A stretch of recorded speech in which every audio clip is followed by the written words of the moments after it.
Hello, hello, hello. Hello, and welcome to the Cloud English podcast. My name is Luke. I hope you're ready to learn some English. We have a lot of things to talk about in today's podcast about travel. That's right.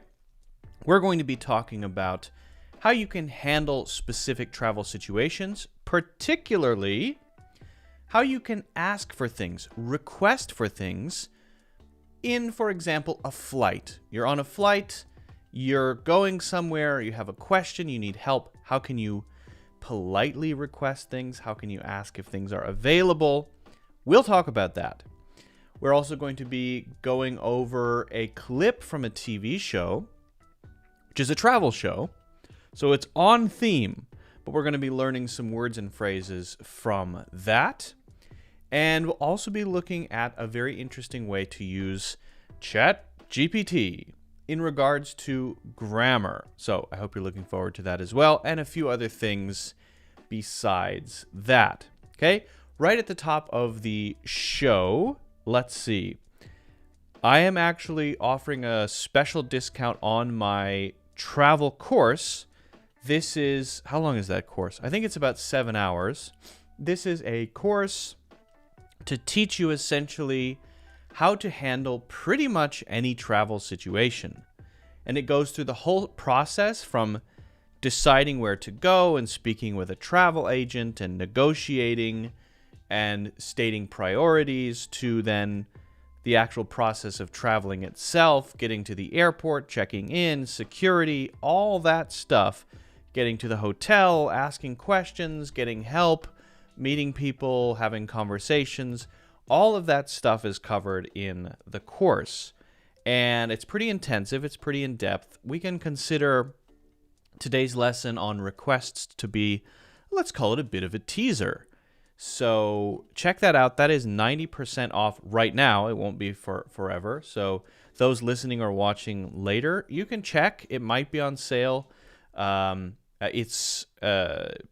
Sales come and go, but check it out and see where it is. Let's see, what else? Yes, we've got a Discord server that is free to join if you'd like to have a community for asking me questions. Honestly, that's what I'm finding now people are using it the most for. People will join the Discord server and then send me private messages to ask me questions. I'm starting to realize that people are shy about asking questions publicly. This is what I'm realizing. And that's okay. But I think asking a question publicly is great. That's a great way to, other people may have the same question, right? So, I don't know. I'm a fan. But anyway, join the Discord. You can also get a free course in the links in the description. That course is called Natural English Conversations, and that covers, how to have natural English conversations. So check that out as well. All right, now I think we can get into it. We have some people joining live.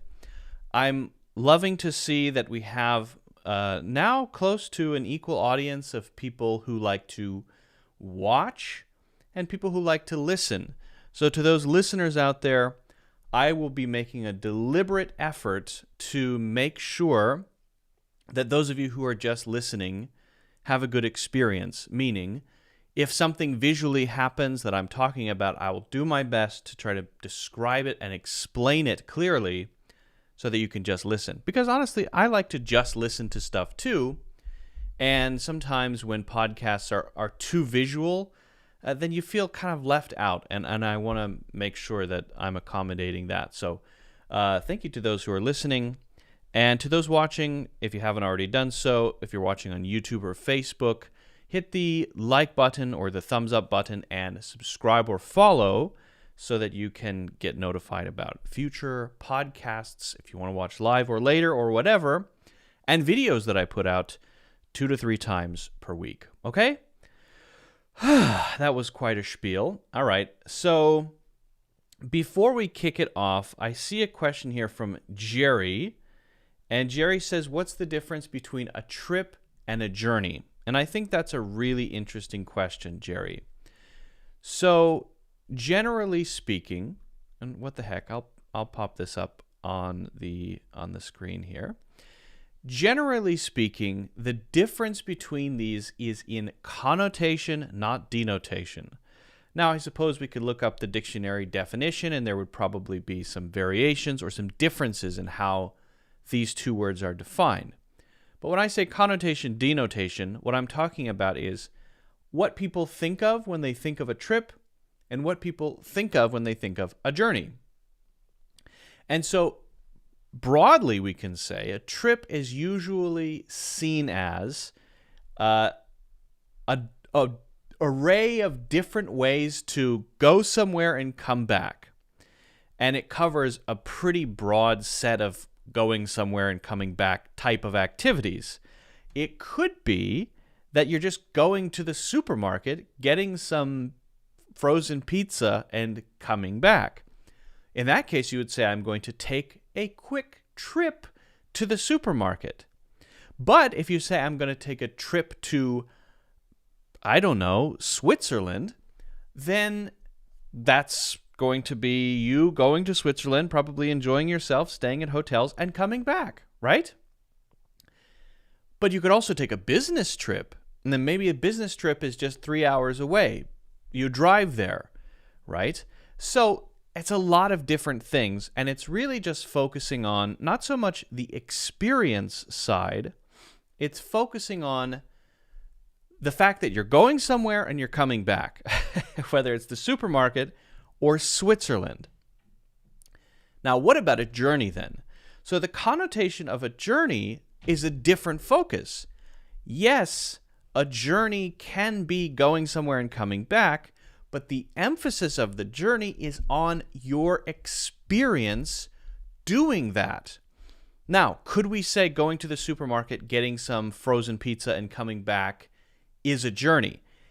Yes, I would say much less often than trip, but if you want to focus on some crazy thing that happened that when you get back makes you say, whoa, that was intense, right?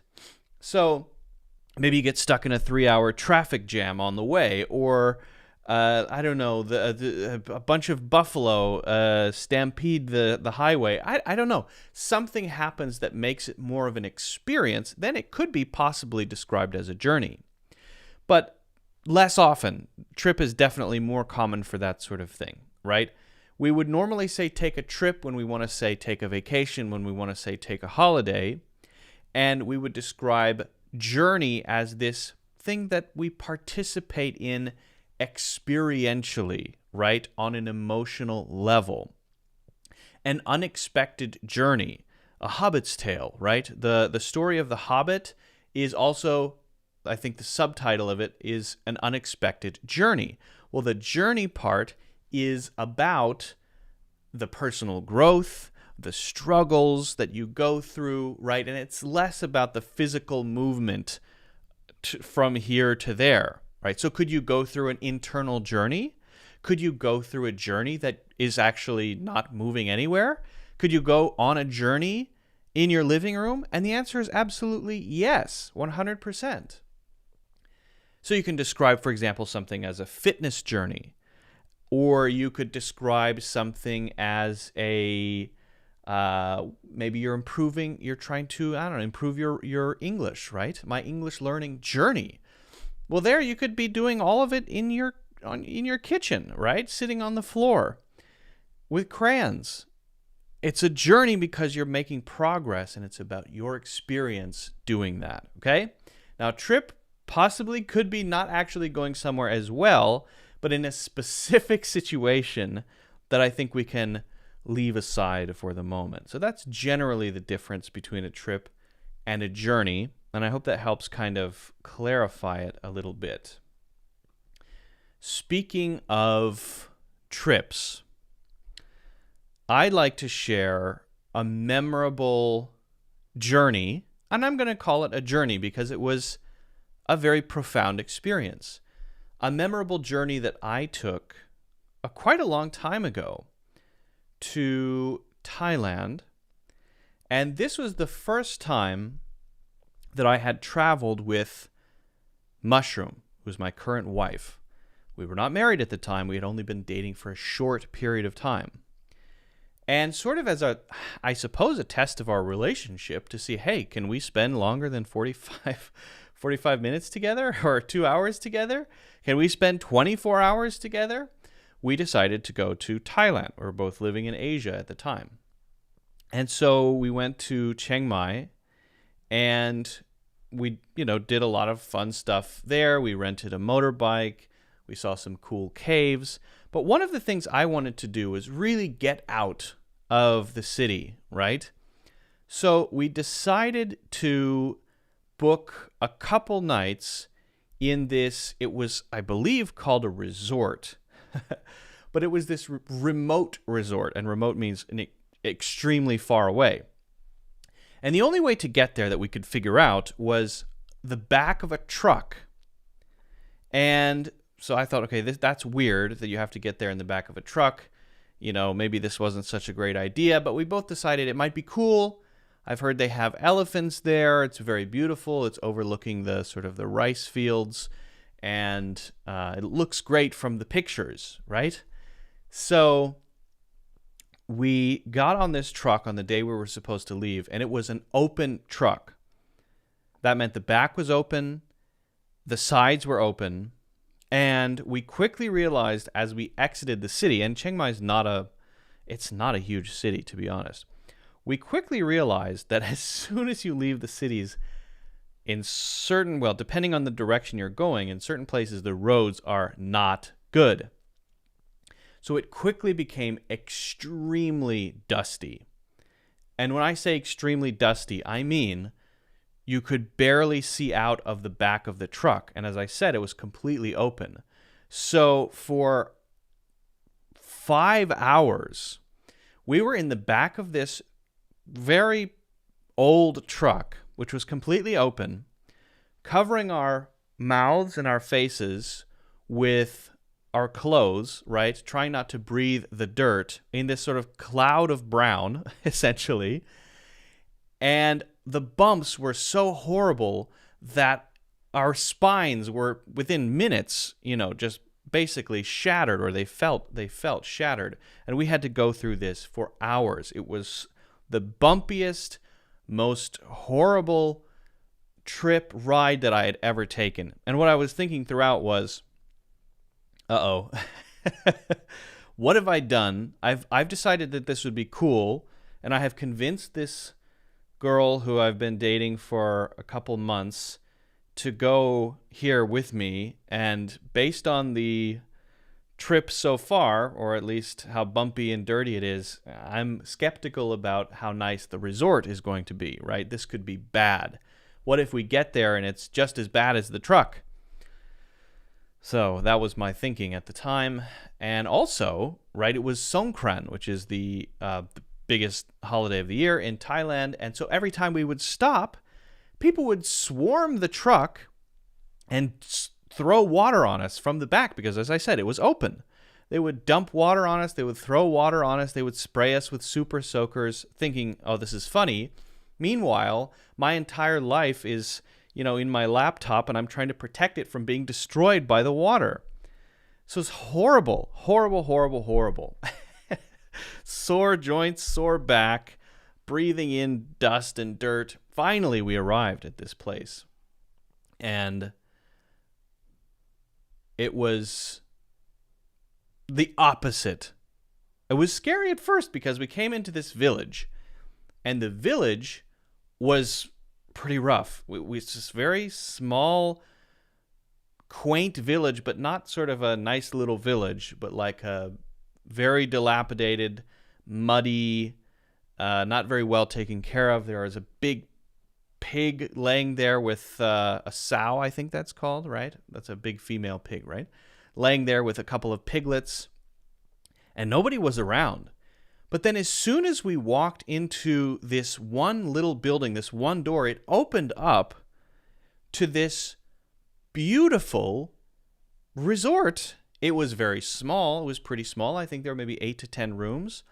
But it was so beautiful, very well taken care of, very clean. So it was so bizarre to have this really nice, clean, well taken care of place right next to, inside of, surrounded by this village, which was clearly not. Very strange. But the people in the village were taking care of the resort and running it. And I would assume making money from it, right?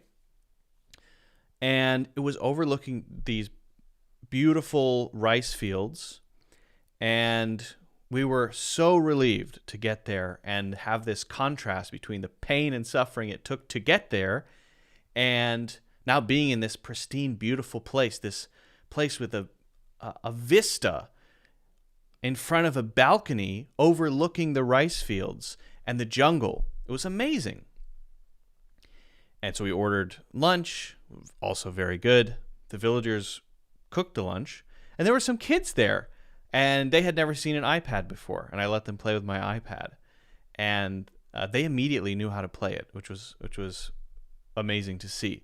So as soon as we got there, it was really fun, really relaxing, really enjoyable. Our room was very nice. And then we got a call, or the people who worked there got a call and asked us if we wanted to play with the elephant in the river.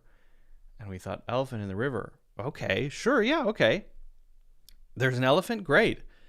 And so we said yes, and then they said, okay. Then we said, what time will we go to the river? And they said, we don't know. And we said, why not? They said, because there's an elephant guy, and his job is to find the elephant. When people want to play with it, his job is to figure out where it is, find it, and bring it to the river. So I thought, well, that's cool. So the elephant generally just gets to wander around wherever it wants in the jungle. But even more cool, how would you like it if your job was to be an elephant finder? So he would go into the jungle and listen for a little bamboo clicker that was on the elephant's neck. When it would walk, it would go dunk, dunk, dunk, dunk, dunk, dunk. And he would listen for that and finally find the elephant and, bring it to the river. And then we got to wash the elephant, which it seemed to enjoy, and play with it a bit. And then it went back into the jungle. Pretty cool. And for some reason, one night, I don't know if it was a panic attack. I think because I realized we were so far from anything, I thought, well, what if I have a heart attack here? I'll just die. And then my heart started to actually race, and I started to think I was having a heart attack. And I think the reason for that is because I realized that I was far from emergency services, and so it caused it to happen. That was very weird, but other than that, it was extremely relaxing. Amazing food. We met and got to hang out with the people in the village, play with the kids, and read, and then we went home, and the truck was not so bad on the way home. So anyway, that for my wife and I was a really important experience. And I think the lesson from it was, and I think it really helped to bind us together, because we got to go through something, right? We got to go through this horrible experience, and I can't express how horrible it was getting there. And it made me realize, okay, this lady I'm dating, she's tough. She's cool. She's willing to go through this and still at the end of it, have a nice, relaxing trip and not just insist that we go back. This is a cool lady. She's tough, right? But going through that also, I think, gave us a shared experience, and now we'll talk about that sometimes. So I think there is value to, when you're on a trip, to taking a risk. Obviously not a stupid risk, but taking risks gives you the opportunity to experience more. There might be some pain involved in that. There might be some fear involved in that. But what you gain a lot when I think you take risks. Every time I've taken risks traveling, those memories tend to be the best memories or the strongest memories. Whenever I've gone through something very difficult on a trip, and I can remember a lot of those too, those memories are the ones that stand out for me, not the times when I was just relaxing by a swimming pool or something, but the times when I was struggling, hiking, trying to get somewhere, trying to find something, right? Those are the times that I think create those core powerful memories. And if you can do it with another person, then I think it's a good way to sort of bond with them or figure out, hey, is this the right person for me, you know? So if anyone is traveling with a girlfriend or boyfriend or whatever, I would say, you know, if you really want to, if you're in the phase where you're trying to test your relationship, go on a trip. If so far you have only seen each other twice a week, right, and you haven't gone through the test of can we spend 24 to 48 hours together constantly, that would be the way to do it. Plan a trip together, and then you'll know, you'll have a better indication of, okay, is this going to be the person for me or not? So anyway, just wanted to share that experience. If you have similar experiences or adventures or takeaways from travel that you like to share, pop those in the comments. If you haven't already done so, don't forget to hit the like button and subscribe, and also get a free course in the links in the description.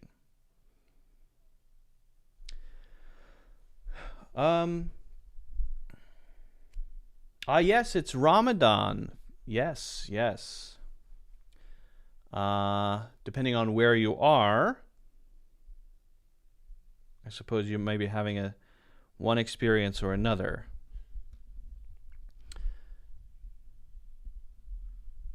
I'm very keen to learn more about the experience of daily fasting for Ramadan and what that is like as an experience, and also the sort of fast breaking. How celebratory is it? Is it like the best food ever every day?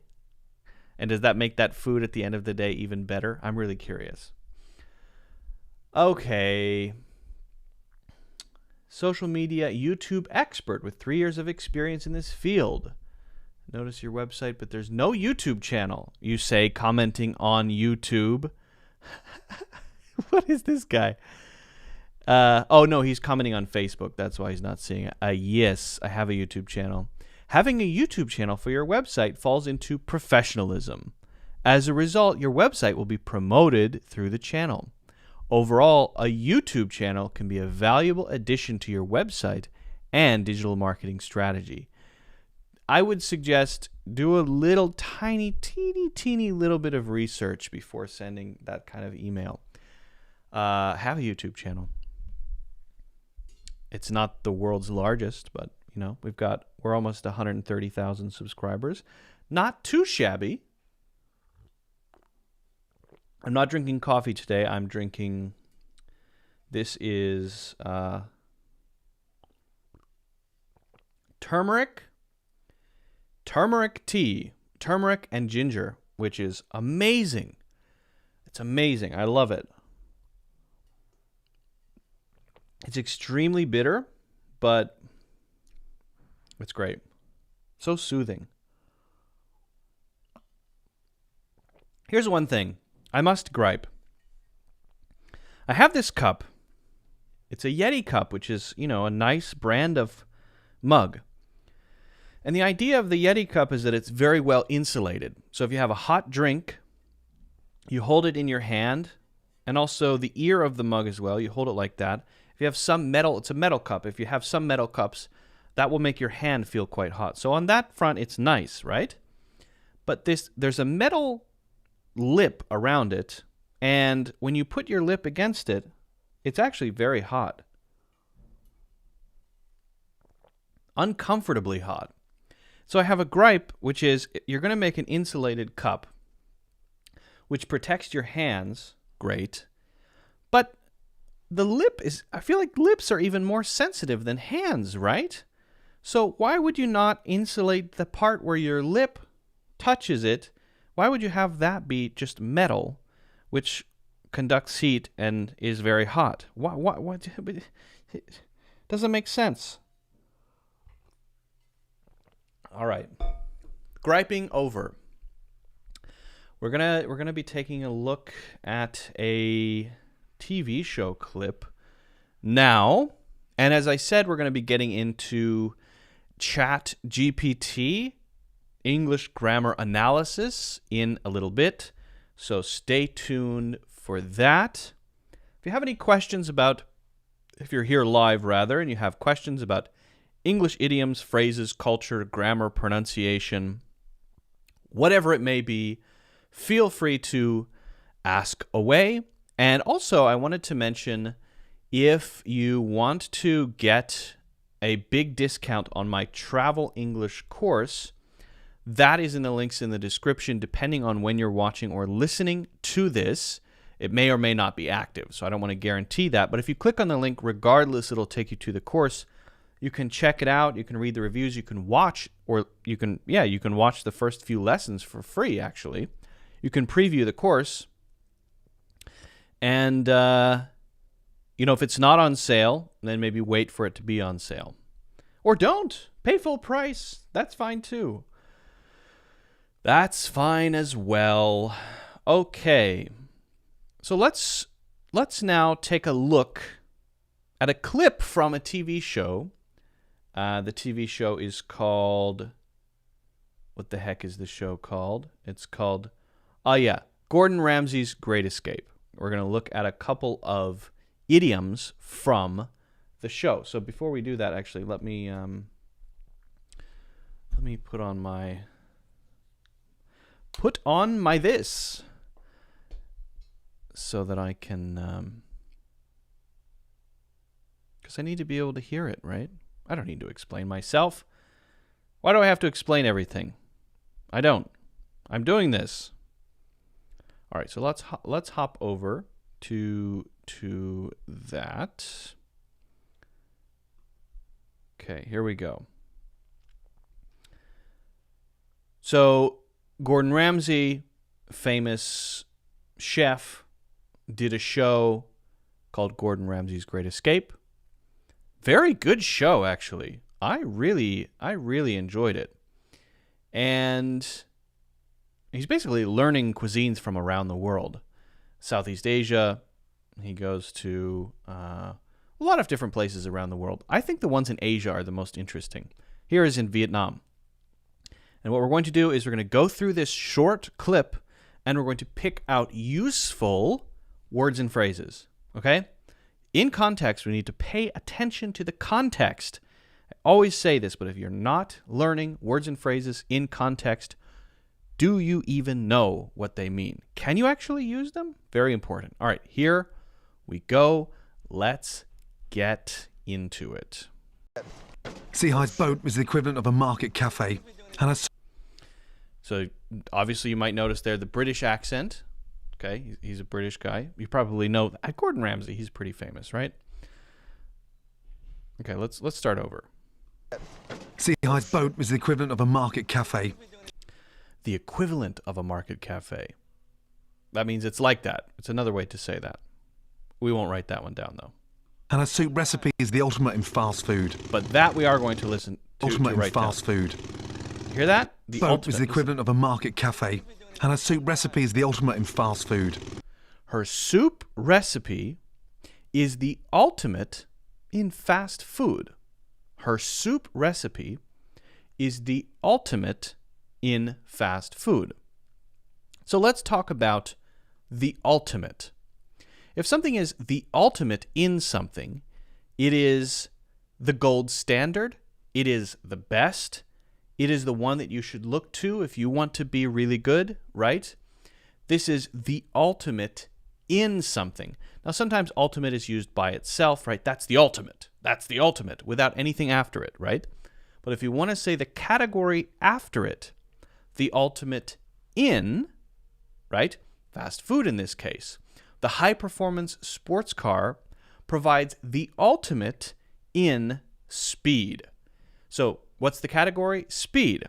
Does the high-performance sports car provide the ultimate in comfort? No, absolutely not. It's probably not that comfortable at all. If you've ever been in a expensive sports car, then you probably know, yeah, not that comfortable. but it does provide the ultimate in speed. So let's listen to that part one more time before we move on. And her soup recipe is the ultimate in fast food. Got it? And now she's going to teach me how to make it. I have been to a floating market, not in Vietnam. I think I went to one in Thailand. They're very cool. They're awesome. Yeah, you can get a lot of really good food at floating markets. So the broth, where did the original recipe come from? Just in case you don't know, the broth is the base of the soup. It's often made of a bone or some sort of meat flavor, right? It's usually, it doesn't have any pieces in it. It's like water, flavored water. It's flavored water. So the broth, where did the original recipe come from? Is it from her mum? Just from eating. She eats on the street, she eats in these little stores, and she trains her palate to make it the best that she can on this. She trains her palate to make it the best that she can. So you training like lifting weights training, train your eyes, train your ears. To train something is to make it better. What are you training here? Her palate. Your palate is the general word that you would use to describe your sense of refinement in taste, right? If you have a very refined palate, that means you're good at sensing when things are, when you taste it, in balance, too much salt. If you refine it or train your palate, then you're able to get exactly the right balance of all the different flavors to have that perfect taste. On the street, she eats in these little stores, and she trains her palate to make it the best that she can on this floating river here. Yeah. All right, what's she putting out there?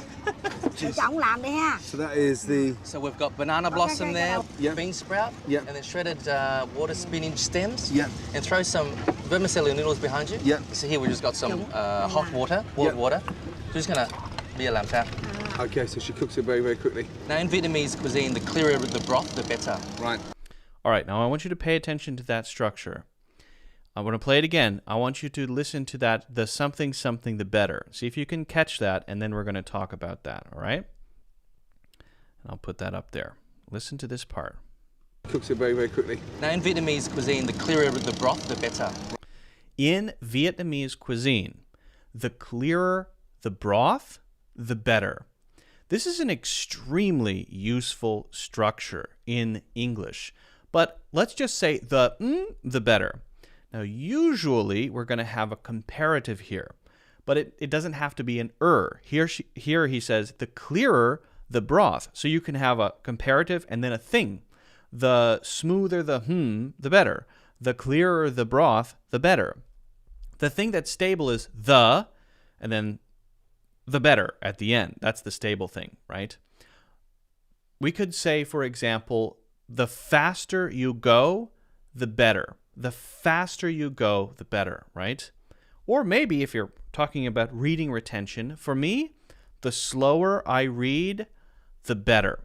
That means the better is maybe how much I can understand when I read. I like to read slowly, and the slower I read, the better. You could also say the slower I read, the more I understand, right? But the better is probably the most common piece of this structure. So here we have the clearer. Clearer is the comparative. But you could have a more here, for example. The more I read, the better. The more I understand, the better. Well, obviously. But it's pretty flexible in there, right? The clearer, the better. So you don't have to have something there. You could just say da. The clearer, the better. The faster, the better. The easier, the better, right? But if you want to put something there, it goes after the comparative, right? The clearer the broth, the better. Now you might say that sounds odd with a bunch of thes there. The clearer the broth, the better? Yes, that's right. That's right. It might sound a little odd, but it is an extremely, extremely common structure in English. So listen to this part here. Very, very quickly. Now in Vietnamese cuisine, the clearer the broth, the better. Right. The clearer the broth, the better. Okay? All right, let's go on. Let's keep going. I mean, it looks like it doesn't have much flavor, but if you sip it, it's just, wow, Yeah. very complex. Sihai's trick is to put the dish together in seconds. You hear that? There's a word there. Trick. What? Trick? What's that? But you sip it and it's just, wow, Yeah. very complex. Sihai's trick is to put the dish together in seconds. Sihai's trick is to put the dish together in seconds. So if you hear trick, the trick is, her trick is, Sihai's trick is to put the dish together in seconds. This is the essential piece. This is the thing that's different from others. This is the one little thing that you need to know to do it perfectly. This is the thing that makes the difference between good and bad, or the difference between good and great, for example. The trick to learning words is to learn them in context, right? And then put them into practice. So that's the trick. If you just memorize a bunch of words in a list, that's not going to work. The trick to really mastering vocabulary is context, seeing those words in real situations. Okay, so let's listen to that once more. Sihai's trick is to put the dish together in seconds. It's just, wow, Yeah. very complex. Sihai's trick is to put the dish together in seconds. Sihai's trick is to put the dish together in seconds. Okay, now let's keep going. We're gonna go right through this. We're going pretty quickly here, but and let me know if you have any questions or if any of these are not clear. I'm trying to give you a clear sense for what they mean and how they're used, but if you find anything's not quite clear, just let me know in the comments. Sure, it retains its Vietnamese crunch. Ooh, that Vietnamese crunch. Makes me Thank hungry. you. Wow, that is delicious. He likes it. I don't know if you've ever seen his other show. The cool thing about this show is that he's a nice guy. He's curious, he's learning, he enjoys the food. If you watch his other shows like Hell's Kitchen or Kitchen Nightmares, shows often in the United States, it's just him screaming at at chefs and saying, "This is the worst thing I've ever had," and throwing it on the floor. It's such an opposite look for Gordon Ramsay. I much prefer, I like both, but I think I prefer nice, happy Gordon Ramsay. Thank you. Wow, that is delicious. And the fragrance of the herbs at the end as well. Yes. Lovely. Coriander, the sweet basil. So texture, balance of flavor, lightness, that's Vietnamese cuisine in a nutshell there for you. Catch that? There's no more time for me to Listen practice. carefully. Lightness, that's Vietnamese cuisine in a nutshell there for you. Flavor, lightness, that's Vietnamese cuisine in a nutshell there for you. That's Vietnamese cuisine in a nutshell there for you. Vietnamese cuisine in a nutshell. What do you mean? He's eating from a bowl, not a nutshell.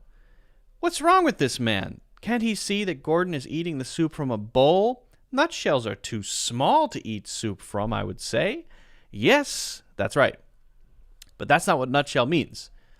A nutshell, or saying in a nutshell, is a very common expression which means this is the essential thing about this, right? If I were to just give you the most important elements of something that's more complicated and has way more to it, then this is it in a nutshell. So we can use it for something like this. This soup is Vietnamese cuisine in a nutshell, meaning that it contains, as it's sort of like almost like a summary, a high-level summary. This is Vietnamese cuisine in a nutshell, meaning that it has all of the flavors that you see in Vietnamese cuisine, except, of course, it's not that simple, right? There are a lot of variations and there are a lot of other elements, but this sort of captures or encapsulates the whole thing broadly, right? You get all of the different elements there. So we might say something like, in a nutshell, the new update will offer improved performance. Okay, so maybe we're talking about ChatGPT or something and there's a new update and someone says, well, what's new in the update? Well, in a nutshell, the new update basically is better performance or offers better performance. Now that's saying that's not everything. That's not the whole thing. But I'm giving you sort of the high level, the basic thing that you need to know. Okay? The nutshell version, we could say. All right? Let's keep going here. There's no more time for me to practice. Today, I take Mrs. Zihai's place, serving her regulars. Ooh, Practice. listen for the word Today, regular. I take Mrs. Zihai's place, serving her regulars. Serving her regulars. Now, you probably know what the word regular means, especially as an adjective. Regular means normal, common, right? I'm just a regular guy. Oh, these are fairly regular sense of style, regular restaurant, a regular something. But if you are a regular as a noun, this is different, right? A regular is someone who frequently goes somewhere. So maybe Danny used to be a regular at this cafe until he developed a gluten intolerance, right? That means he went there frequently. He usually went there when he would go in, the people there say, hey, Danny, good morning. Everybody knows him, right? He is a regular, right? I'm a regular at that coffee shop. I'm a regular of this cafe. Now, we wouldn't say that for something like your employment because you have to be there. Usually it's for establishments and businesses that you visit, that you go to. It doesn't have to be food related. It's often cafes and things like that, but it could be other types of shops and establishments and places, or something like a park. Oh yeah, a regular at that park or at the beach. So it doesn't have to be a business. It often is, and it often is honestly food related, right? So her regulars are people who come to her boat and get her soup, her broth, right? And Gordon Ramsay's challenge now is to serve them. Okay? So let's listen to that one more time. Today, I take Mrs. Zihai's place, serving her regulars. Serving, and they're her regulars. People who love her soup. She needs to sell 60 to break even, 60 bowls. Yeah. 80 bowls Listen to to make. that. She needs to sell 60 to break even, 60 to break even. So we're going to look at two more here. Break even, I think you might know this one, but I want to just mention that there are a couple different ways to use it. Generally, we're talking about costs, right? If you break even, you meet cost. So you have a cost of $10 for something, and then you make $10, that is your break-even amount. Now, if it's used as an adjective like that, it's often either one word or hyphenated, and you'll see it sometimes with a hyphen in the middle or as one word. But if you say, I may not break even this month, then that means I'm going to lose money, and that will be written as two words. So she needs to sell 60 bowls of soup in order to break even. So once she hits 60, then everything above that will be profit for her, right? So something like, with the rent of this place, we're not even going to break even this month. That means we're paying a lot in rent, and based on how much we're making, we cannot break even. To break even, we need to sign at least 4 really big clients this month, okay, in order to do that, okay? So let's listen to that again. She needs to sell 60 to break even, 60 bowls. She needs to sell 60 to break even, okay? Now we have one more to look at here. Are you ready? Yeah. 80 bowls to make some money. Okay. So roughly 80 bowls to make some money. So she has to sell 20 bowls over in order to make enough. make around $10 a day. Incredible. How much does that go for? Less than $1. Less than Less $1. than $1. So we're looking By the way, how much does that go for is talking about cost. How much does it go for? Basically, how much does it cost? It's a kind of casual way to say it. at 50 pence. Christ. Shall we get to work? Yeah. Shall we get to work? Now, I don't know. I feel like you may or may not know that. 50 pence. Christ. Shall we get to work? Shall we get to work? Shall we get to work? Let's get to work. Let's get back to work. Shall we get to work? That means, hey, let's get started. Let's do this. Let's do the thing we're supposed to do. That could be any kind of activity, right? Cleaning the house. It could be getting back to a project that you were working on, right? I need to get back to work, right? You took a break from doing something. Maybe you're painting a picture. It could be any kind of thing. You can call it work. It doesn't have to be your employment. It's a general phrase which just means, hey, let's do the thing we're supposed to do. Let's get back to it. So we talked about get to work. We talked about break even. We talked about a regular. We talked about things being in a nutshell or in a nutshell. We said the trick. We said the clearer, the better, the more, the better, the easier, the better. And we talked about the ultimate. So if you have any questions about this stuff, let me know. If you want to try your own examples, put those in the comments. If you haven't already done so, don't forget to hit the like button and subscribe. And also, grab a free course, Natural English Conversations, in the links in the description. All right. I recommend the show, by the way. It's a really good show. And again, it's called Gordon Ramsay's Great Escape. I think that's what it's called. Yeah, I think so. All right. I think we covered that pretty well. And again, those listening, if you want to ever watch or watch live, you can do so. I recommend on YouTube, but you can do that on Facebook too. And I'm going to take just a quick tea break here to rest my voice. Hello, Suman. Hello, Nisa. Hello, Mega, and hello, Loren. Good to see you. Good to have you here live. Thank you so much for joining and saying hi.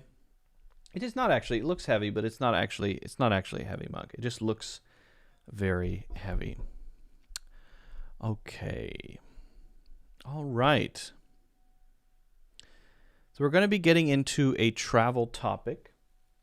We're going to be talking about phrases to ask for help. And then we're going to be looking at ChatGPT. Something interesting related to ChatGPT. So I hope you're ready for that as well. By the way, and this is for those who don't already know, if you want to, you can join the free Discord server, Discord community. If you're interested in just having a place where you can ask me questions or chat with other learners. If you want to, then you're welcome to join. Say hi when you join. Do me a favor, say hello. If you want to just join and then sit on the sidelines, I mean, whatever. But say hi. Maybe introduce yourself, right? It's a nice group of people. So check that out. Again, if you want to get my travel course, that is currently 90% off in the links in the description. And again, I do say currently because that can and will expire. So grab that while you can. That is a 7-hour course that really covers in depth most of the travel situations that you will encounter when you go on a trip. You need to check in, you need to go to hotels, you need to communicate when you need help, you need to ask for things, you need to negotiate, you need to ask for directions, you need to do all those things, right? Well, that course, that's what that's all about, okay? Okay. And MD says, boss, I know you from Udemy. I like your teaching process and expressions. Yes, actually, the course I'm talking about is on Udemy. So that link is a Udemy course. Travel English Udemy course. Currently 90% off. 90% off. That's a big deal. That's a huge deal. You loved my video about customs and immigration. Glad to hear it. Yeah, if you enjoyed that video, I would say you definitely will get a lot out of the course. And as I said, it's a fairly new course, but it's pretty in-depth. And it covers all kinds of situations related to travel and how to handle those situations in English naturally. Also security. Now, there's not a lot to say in security, but knowing how to handle still the English security checkpoint is still, I think, highly relevant. Okay. Well, let's talk about it then. Let's talk about it. Sorry about the banging noises. Let me do one thing really quickly. Give me 1 second.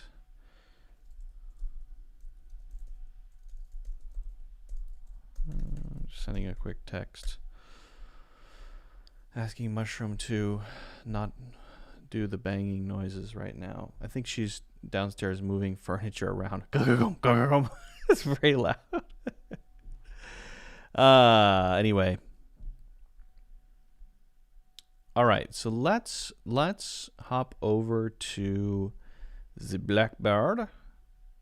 We're going to talk about things that we need to say, ask, do on a flight, right? When you are on a plane, especially after takeoff, you're essentially in a flying restaurant, right? Now, maybe it's a little more than a restaurant because you can ask for other things and there are more things you may need to do, and usually you don't take a 6-hour nap when you're at a restaurant like I do when I fly. I always just eat and sleep, and that's about it. I usually don't watch movies. Well, anyway, if you are in a restaurant, then you need to know how to ask for the things that you want, right? So very simply, that's what we're going to do. We're going to cover how you can request things, to ask whether things are available, or to ask for things nicely. And I think this is where it's really important to pay attention to politeness, right? This is where you need to ask in the right way to get what you want, because if you're too direct, then it can create awkwardness, right? If you say, I want this, I want a Diet Coke, right? Or give me that, give me a blanket to the flight attendant, they will get it for you, but it's creating now some awkwardness because you're asking in a very, very direct way. So how do we ask in a way which is less direct, but will still get you what you want? And it's actually not that hard, and I want to be clear, you can ask these things also in a restaurant or in a lot of other situations. Very, very useful, okay? So we're just going to go through them. First, we're going to state what we want. And then we're going to look at a few phrases to ask about availability. So two separate kind of groups here, okay? So when you want something, the simplest thing to do is say, could I have? Now, I want you to notice that I'm not saying, can I have, right? So the flight attendant is walking past, and you say, could I have a beer? Right? Or maybe they're walking by with the food cart and they ask if you want chicken or vegetarian. You might say, could I have the chicken? Now we would say the chicken because it's a choice that you're given. When you're given a choice like that, we often use the, right? When you order chicken on a menu and it's the chicken that they have, then you might say, I'll have the chicken. Okay. So anyway, could I have is perhaps the best question to use when you need something, right? On a flight or in a restaurant. Could I get is the same thing as could I have, except it's a little bit more casual. So if you want to have that slightly more respectful, polite, almost formal feeling, go with could I have, right? And if you want to make it a little more casual, could I get? I often use could I get because I like to have, when I go to a restaurant or something, I like to have that slight informality, slightly casual, but still polite and still respectful. Now, if you want to just state it and you don't want to make it a question, I'd like and I'll have are pretty much the same, right? The difference between I'd like and could I get is, well, number one, you're not asking a question, right? But if you say I'd like, you might be choosing from a broader set of things, perhaps, right? And you're stating a simple request in a very polite way. I'd like, and then maybe a glass of orange juice, or I'd like a set of headphones, or I'd like. But first, you have to state maybe, excuse me, or hello, or get their attention, right? Now, which one is better when we're talking about, let's say, food? Again, I think either one is fine. Could I get, could I have, I'd like, I'll have. both of these, or all of these rather, are, I think, totally fine to use. I tend to use could I have and could I get more than I'd like and I'll have. And I think, though, I'd like and I'll have tend to be more often used for food-related things, right, as opposed to other things. I don't know. That's just a general sense that I have. I could be wrong about that. That's just a general sense. Now, what about asking for availability? If you want to know about availability, then we might use a few different expressions, but they'll be, I think, similar, right? So let's talk about a few of those.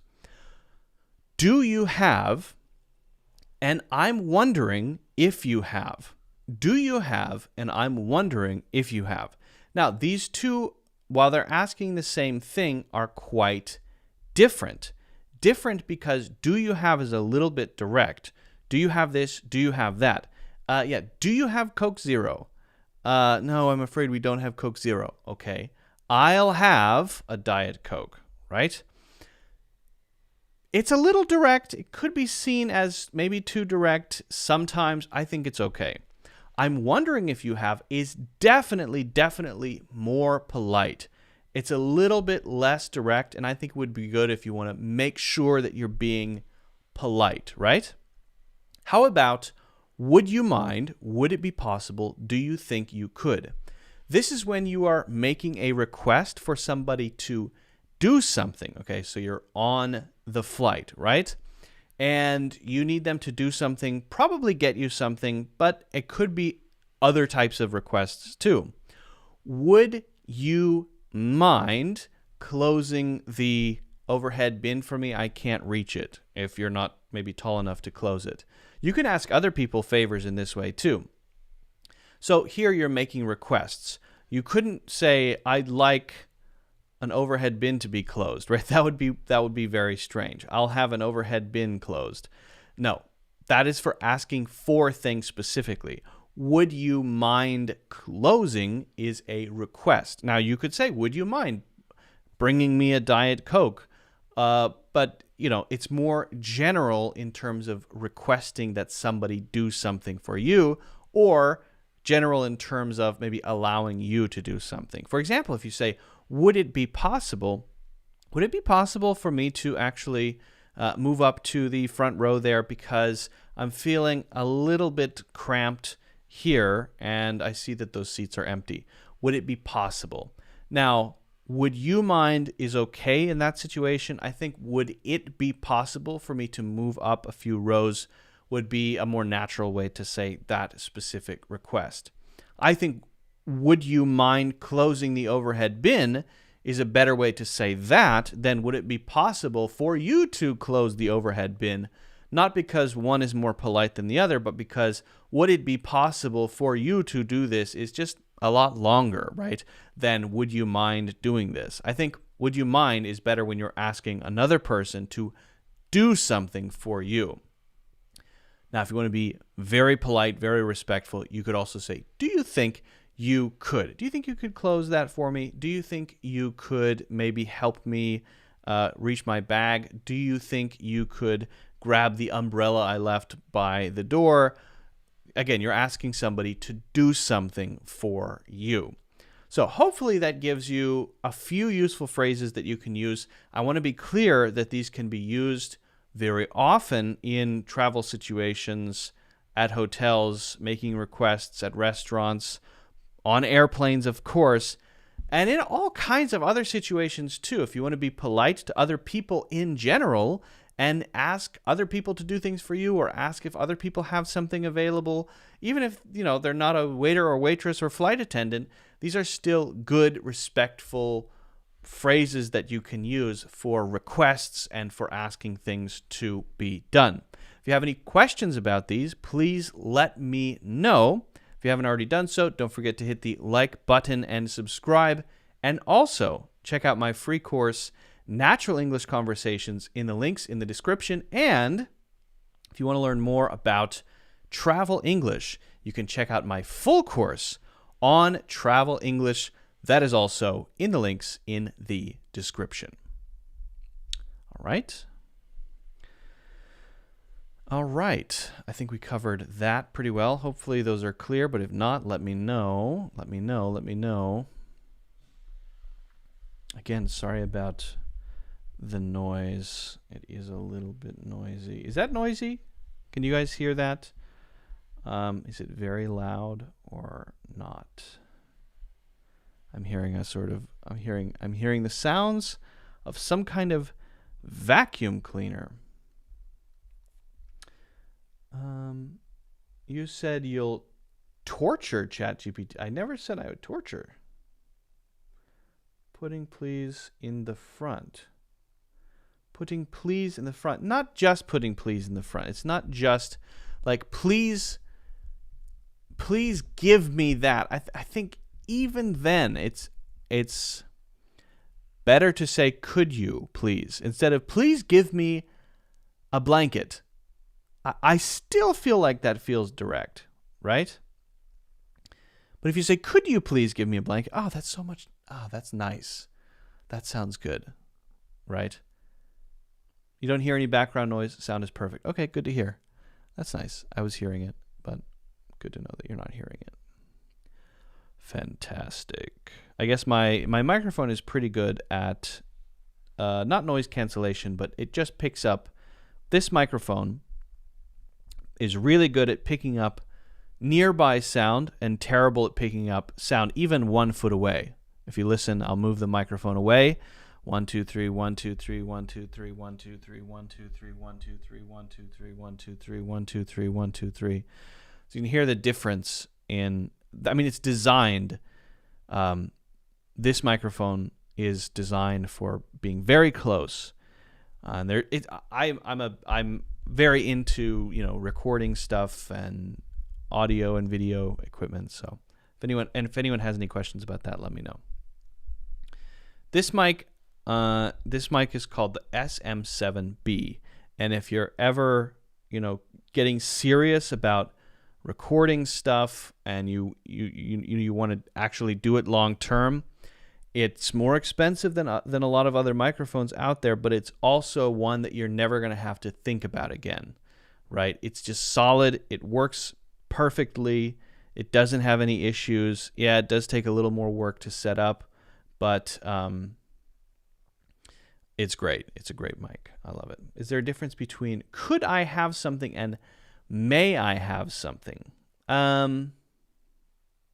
No, I would say could I have and may I have are both okay, Loren.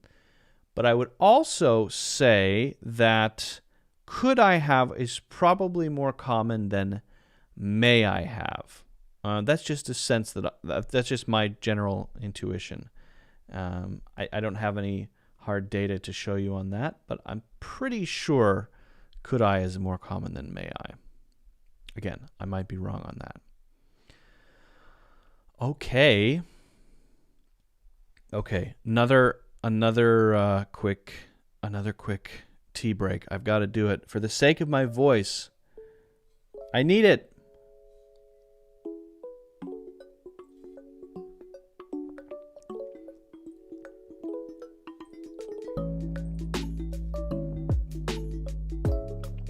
All right.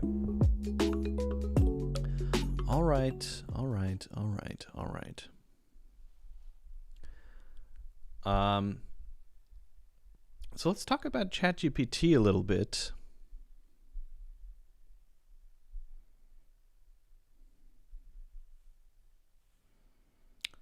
Let's talk about ChatGPT a little bit.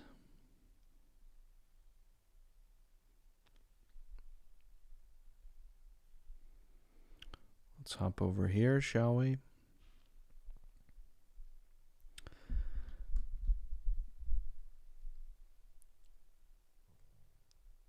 Now, ChatGPT is very useful for a lot of things, including improving your English.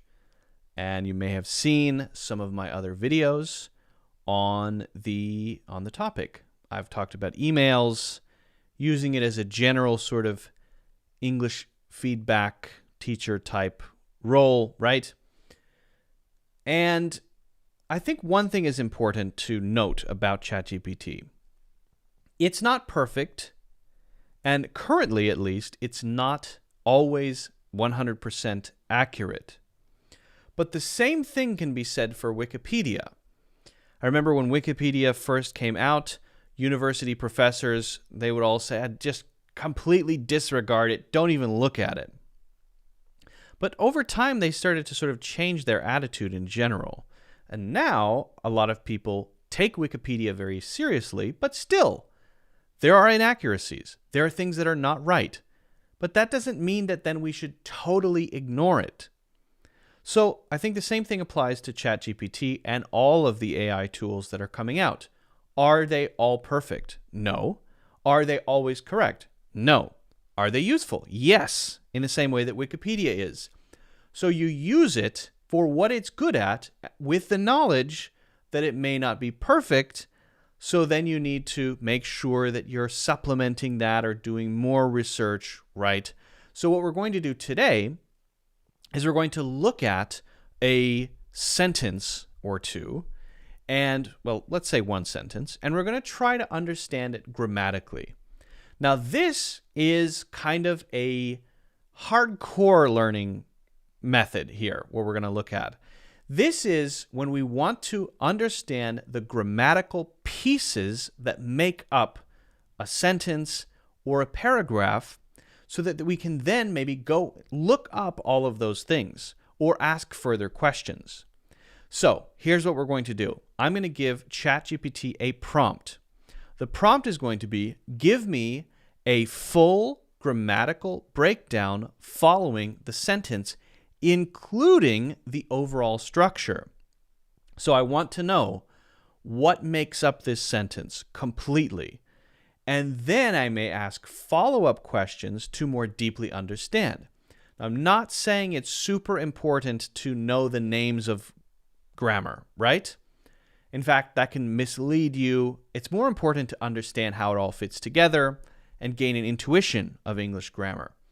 But it can be useful to break apart sentences and do further digging, further research in order to, really deeply understand and analyze grammar. So it can be very useful, it may not always be useful, it may not be super intuitive, but let's give it a try, all right? So I'm going to copy this prompt here, and then I'm going to copy in a sentence.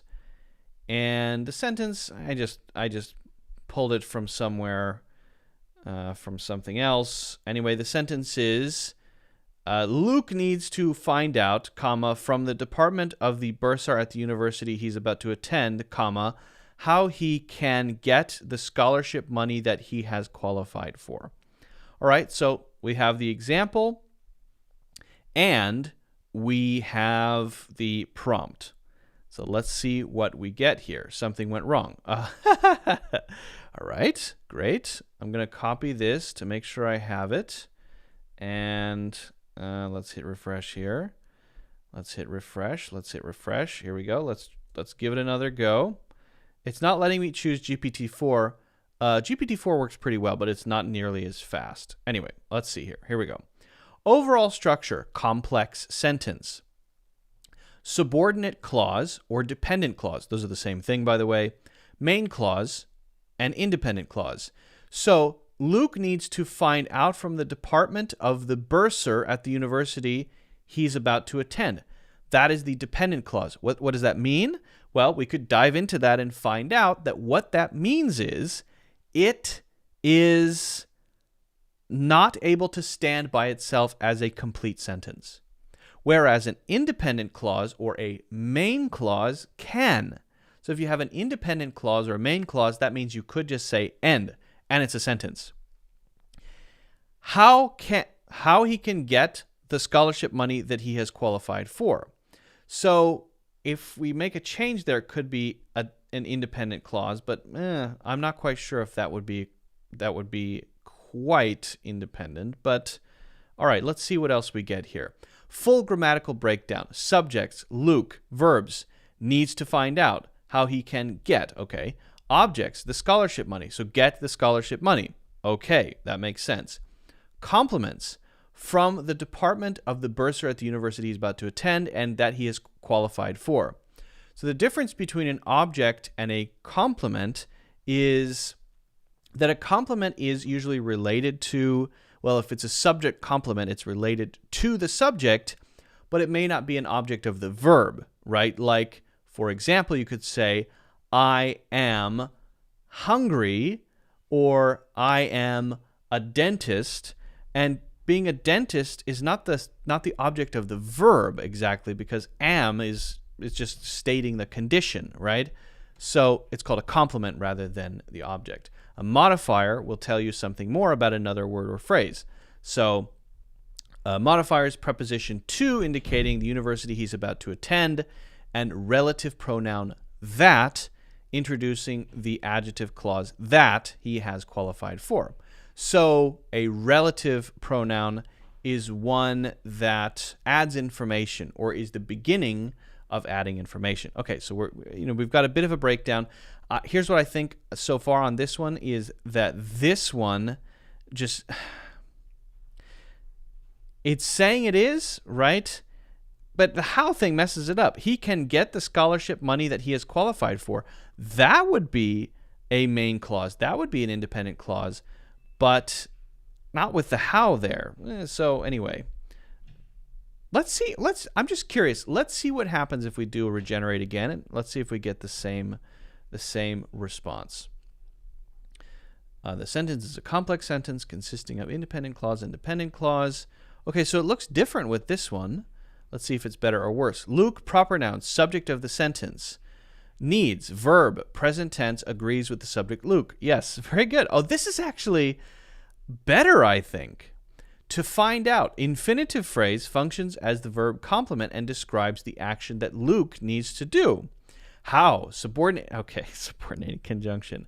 Introduces the dependent clause.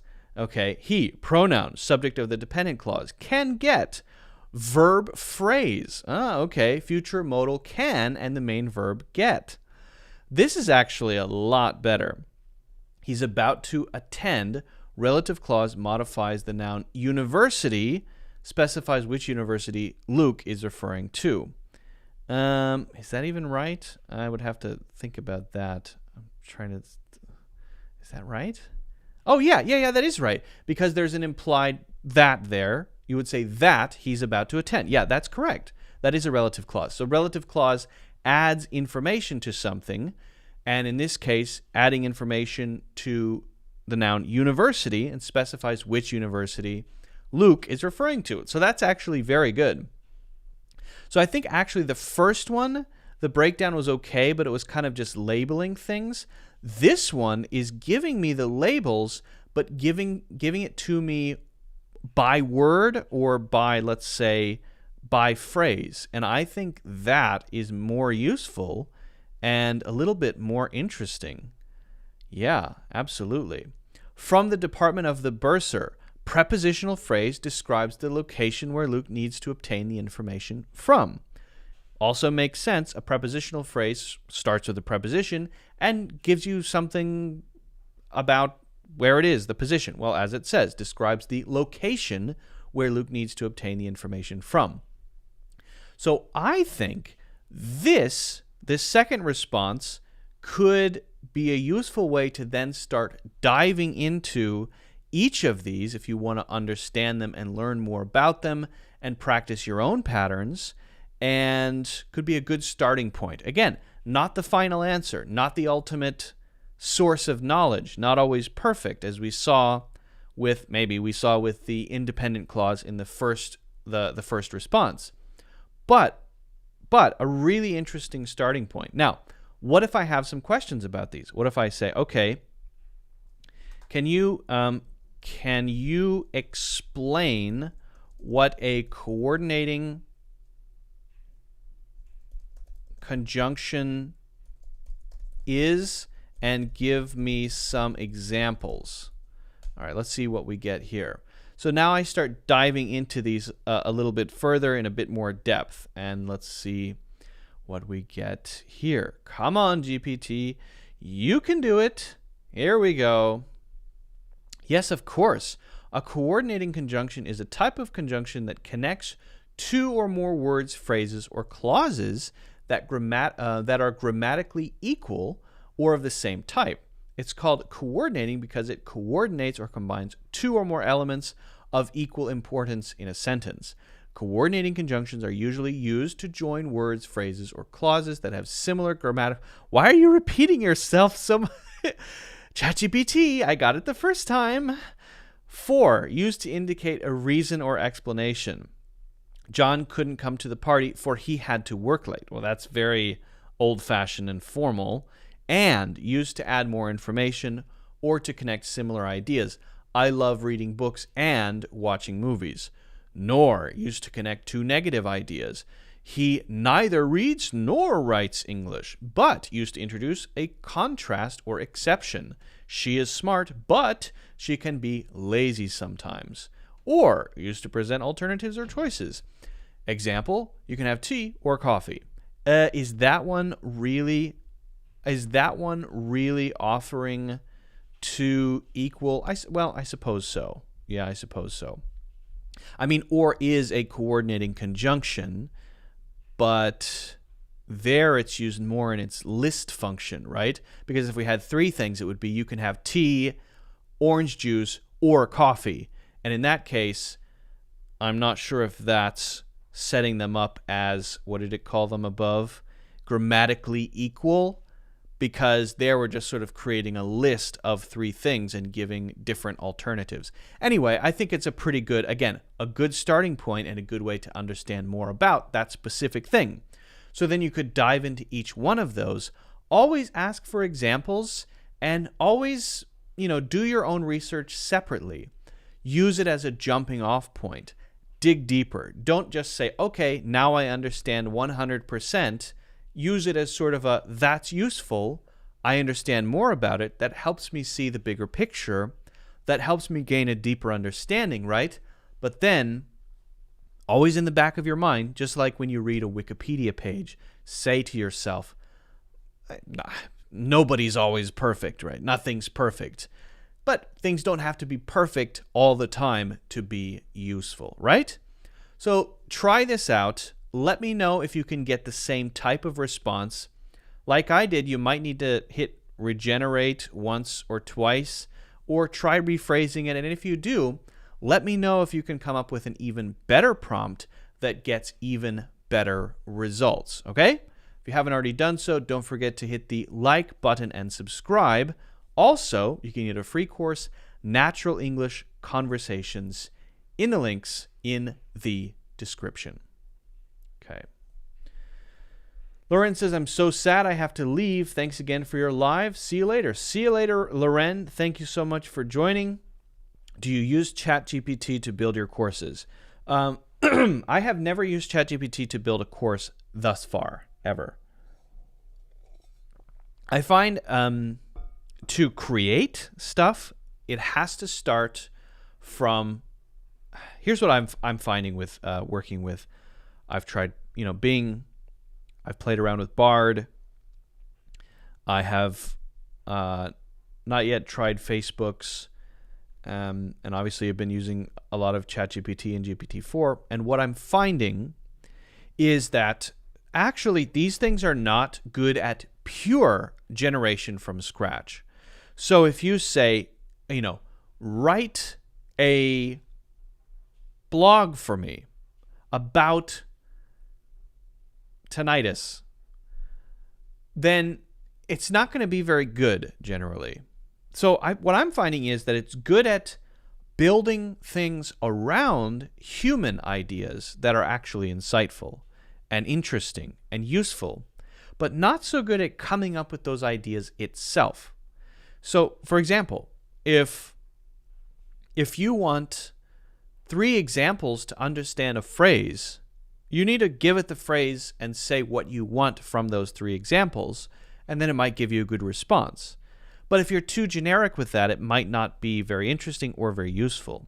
If you try that blog thing, if you just say write the blog, it's, again, not going to be very interesting. But if you craft a very solid outline first, very detailed with all of the important points that you want to cover, any statistics you want to mention, right? That sort of stuff. Then what you're likely to get is something that looks well-crafted, is well-crafted, but contains the value that you create from your mind, right? And so I find it better as a tool to use rather than an actual source of content, right? And I think we're a long way off from things like ChatGPT becoming a really, really good source of content, and it may never happen. It may always be just a really good way to create more stuff faster, but always coming from that center of human intuition, human creativity.